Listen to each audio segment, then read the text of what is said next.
જય શ્રી કૃષ્ણ મિત્રો, કેમ છો બધા? Hope you all are doing વેલ. આજે આપણે બનાવીશું કસાટા આઈસ્ક્રીમ, અને એ પણ બહાર જેવું.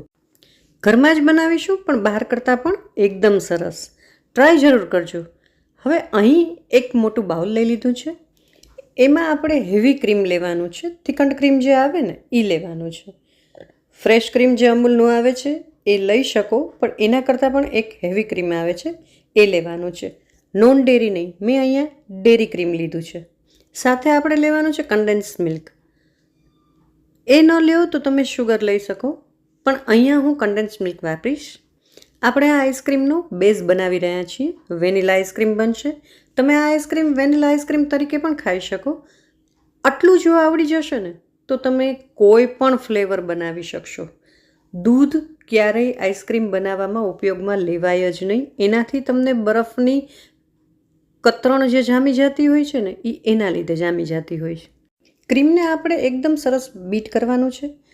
જો ઇલેક્ટ્રિક બીટર ન હોય તો હાથની થોડી કસરત થશે, પણ થઈ જશે. હવે એમાં એકદમ ફાઇન થઈ જાય ને પછી આપણે કન્ડેન્સ મિલ્ક ઉમેરશું. જે મિલ્કમેડ અથવા તો મીઠાઈ મેડ તમે કોઈ પણ લઈ શકો, હોમમેડ પણ ચાલે.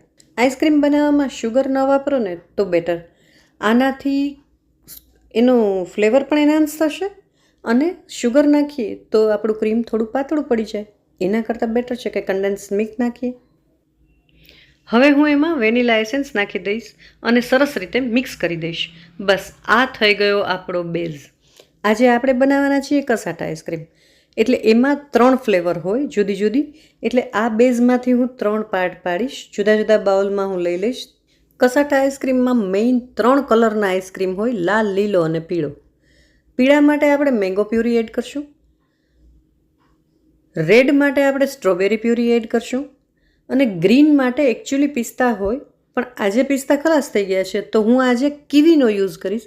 મારી પાસે કીવીનો પલ્પ પડેલો છે, એટલે ત્રીજી ફ્લેવર હું કીવીની આપીશ. જુઓ, અહીંયા એક પાર્ટમાં મેં સ્ટ્રોબેરી પ્યુરી ઉમેરી દીધી છે, બીજામાં મેંગોનો પલ્પ ઉમેરી દીધો છે. મેંગોની તો સિઝન છે મિત્રો, અત્યારે આ આઈસ્ક્રીમ તો ખાસ બનાવવો જોઈએ, બરાબર ને?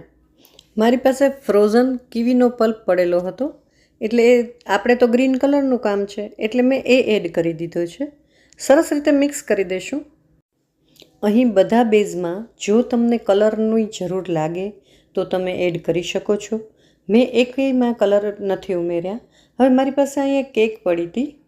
વેનીલા સ્પોન્જ છે. વેનીલા સ્પોન્જની ઘણી બધી વાર મેં રીત આપેલી જ છે, તો એ પ્રમાણે તમે બનાવી શકશો. મારી પાસે રેડી હતો સ્પોન્જ, એટલે હું એ યુઝ કરું છું. બસ નીચે બેઝમાં આ રીતે આખું ગોઠવી દેવાનું છે. ત્યાર પછી આ કેકની ઉપર આપણે 3 જે ફ્લેવરના આઈસ્ક્રીમ બનાવ્યા એ 1 બાય 1 પોર કરશું. તો સૌથી પહેલાં હું અહીંયા મેંગો આઈસ્ક્રીમનું લેયર કરીશ. મેંગો આઈસ્ક્રીમનું લેયર કરી એને ઢાંકણ ઢાંકી અને 1 કલાક ફ્રીઝરમાં મૂકી દઈશું. એને થોડો સેટ થવાનો ટાઈમ દઈશું. 1 કલાકમાં એ લેયર બહુ જ સરસ રીતે સેટ થઈ ગયું હશે.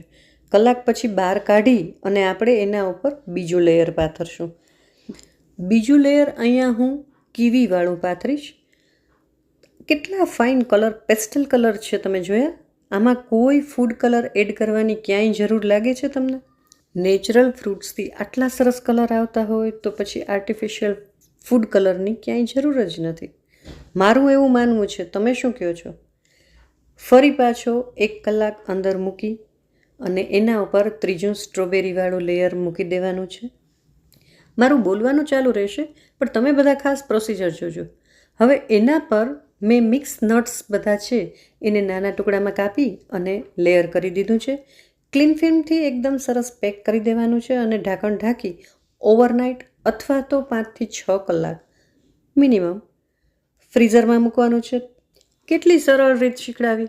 આ રીતે જો આઈસ્ક્રીમ બનાવશો ને પછી એક વખત તમે બહારના આઈસ્ક્રીમ સાથે કમ્પેર કરશો તો ક્યારેય તમને બહારનો આઈસ્ક્રીમ ખાવાનું મન જ નહીં થાય. તો આપણો આઈસ્ક્રીમ રેડી થઈ ગયો છે. ચાલો સર્વ કરશું. કસાટા આઈસ્ક્રીમ સર્વ કરવાની રીત પણ યુનિક છે. દરેકને દરેક લેયર આવે એ રીતે સ્લાઇસમાં સર્વ કરવાનું છે. જો આજનો વિડીયો ગમ્યો હોય તો દીપ્તિઝ રસોઈ ગુજરાતીને ફોલો કરવાનું ચૂકતા નહીં.